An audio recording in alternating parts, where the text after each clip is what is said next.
So as a healer, you might think, well, how does this apply to me?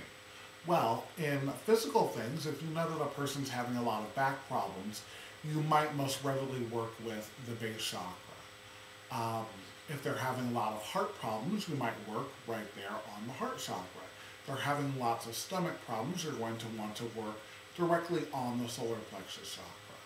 If they're having problems being able to speak, you're going to work directly on the throat chakra, and so on. However, there is a metaphysical reason behind every illness. In fact, one of the books or authors that you might want to reference is Louise Hay. She's written a book called You Can Heal Your Life, and another smaller reference called Heal Your Body. And in there, she channeled information about what different diseases mean. And so these chakras actually hold a blueprint as to what's going on for us, not only physically, as we've talked about, but what's going on for us mentally, emotionally, and spiritually. So let's run through a quick what if with each of the chakras. So in the base chakra, if I had a problem, what do you think that might look like emotionally for the person? That might manifest for an individual as a lack of security. In the base chakra, we hold our fight or flight response. And so if the person does not feel safe and secure, or do not feel that their physical environment or their basic needs, or that their need to survive is being met, lots of times relating with money issues, there's going to be a disturbance in this chakra. If that emotional and mental and spiritual belief is not taken care of, isn't rectified, then it will eventually spill over into the physical body. And that's why we end up having physical disease. We have emotional feelings. We have beliefs in our mind. We have a spiritual way of doing things that if those things are not healthy and we don't resolve them at those levels, then eventually they manifest in the physical body. So that's the base chakra. It's all about our survival and our need for safety and security and feeling protected. As we move up into the sacral chakra, you can imagine that that has a lot to do with our sexuality, but it also has a lot to do with our creativity and our creative power. Moving up into the solar plexus chakra, the solar plexus chakra is really about where we believe we fit in our world and where we fit in the cosmos or in the universe. And so this is where we feel that we have a place of belongingness. Interestingly enough, there are little cliches or idioms that we use in English when we talk about our emotions or we talk about experiences. So when we're feeling a lot of fear, we say that we feel butterflies in our stomach. That is often a direct correlation with a disturbance in the solar plexus chakra. We're feeling upset or nervous about something. It has to do with who we are as a person and how we fit into a particular situation. And so there's a disturbance there, and then we have a corresponding physical feeling. Or in English, we talk about how we stuff our feelings down. Oftentimes, someone will not process their emotions in the correct area or through the correct chakra because they're not interested in dealing with them at all. And so they'll stuff them down into the solar plexus chakra. So take note of that when you're working with someone and you get an emotional response from someone as you're working on their chakra, on that particular solar plexus chakra. That often means that they haven't really been processing those emotions, but they've been trying to avoid them by stuffing them down.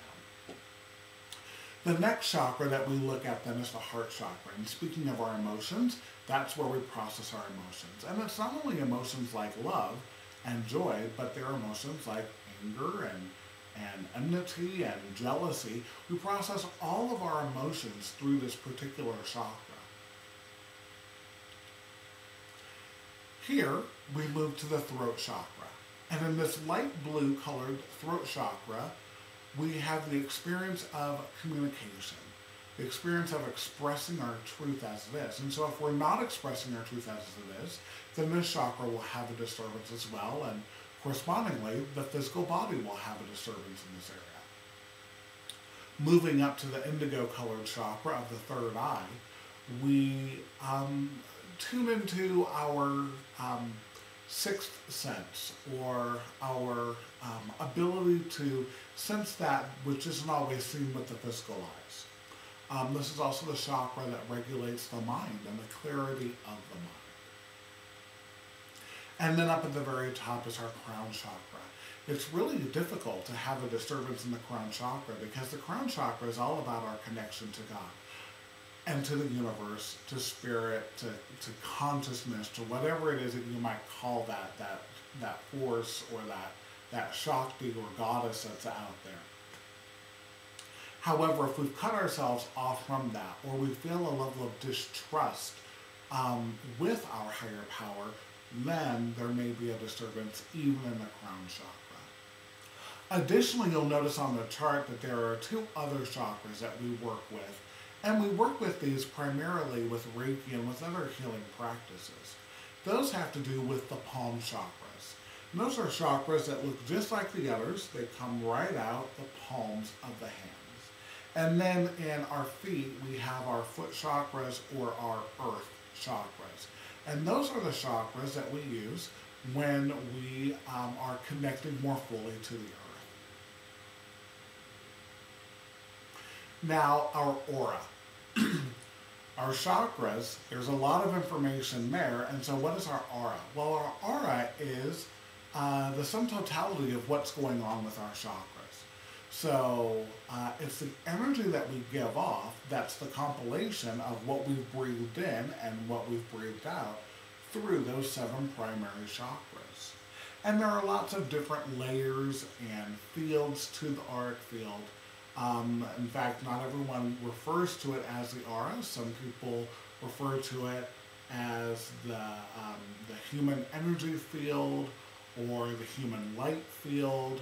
In reality, you can go out and get your human energy field measured, because in Western science, we've realized that the human energy field, or your auric field, is really your biomagnetic frequency that you send out, that every human has, that every living thing has, and that can actually be measured through Kirlian photography or through other methods of measuring that biomagnetic or bioelectric field that surrounds each and every one of us.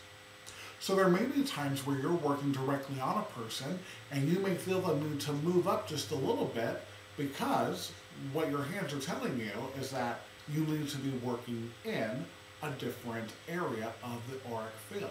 That disease may not be at that moment ready to be dislodged from the body in that particular area, but that in a spiritual way we have to work on it maybe just a couple of inches above.